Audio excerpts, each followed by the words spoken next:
ما اقول لها مساء الخير واتواصل معاها وانقل لها مشاعر حضراتكم. افكركم ان يعني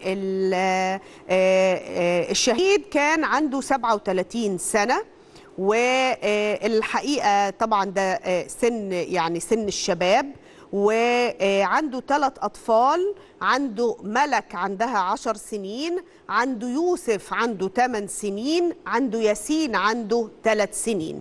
خلوني أروح لمدام مشيرة وأقول لها يعني بعد مساء الخير بالتأكيد يعني أنا مش حابة أبدأ معاكي بفكرة إنه أعزيكي، جوزك شهيد وإحنا الستات بنقدر نستقوى على شعورنا بالحزن. عايزة أبدأ بإن أقولك إحنا في بين السطور حسينا بيكوا جدا، وقررنا إن إحنا نعلن انحيازنا لأهالي الشهداء، علشان ربما الزملاء اللي اشتغلوا كتير خلوا الصورة تبدو وكأنها مش موزونة بشكل كافي. هل ده في نوع من الترضية؟ هل انزعجتي من فكرة ظهور الجناه بهذا الأداء بهذا الشكل؟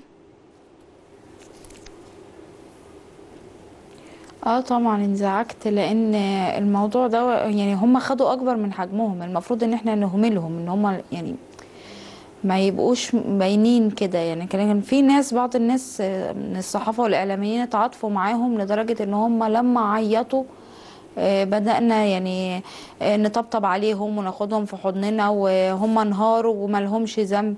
لا، هم ليهم ذنب، التربية ليها ذنب، الاخلاق ليها ذنب، التعليم له ذنب. ما بقاش انا مهمله في كل ده وفي الاخر اجيب اللوم عليه.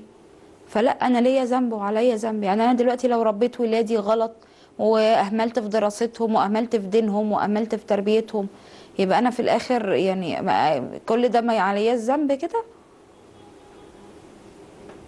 أكيد أنا موافقة حضرتك جدا في الرؤية، لأنه البيئة وبالمنطق لا يمكن هذه الزوجة ما تكونش بتؤمن بالأفكار الإرهابية اللي جوزها اشتغل بيها، وإلا ما كانش هيبقى عنده لحظة أمان إنه ينام في البيت، لأنها ممكن تبلغ عنه لو هي مش شبهه. وأعتقد إن كل الأداءات، غياب التلفزيون كوسيلة بالظبط. معرفة، اللبس، كل ده بيأكد اللي حضرتك قلتيه. خليني أسألك بالظبط. احنا معنيين ان احنا نعمل الوزن ده في المشهد، علشان كده احنا مع حضرتك النهاردة. انا عايزاكي انت تفتحي لنا قلبك وتوجهينا، عايزاكي انت اللي تقولي لنا. يعني كتير اتكلموا يعني زوج حضرتك الشهيد عماد يعني عنده ناس بيحبوه كتير وناس اتكلمت بشكل ايجابي كتير. انا شايفة قدامي زوجة شابة مسؤولة عن 3 أطفال أكبرهم 10 سنين. عايزاكي أنت تدخليني في لحظتك علشان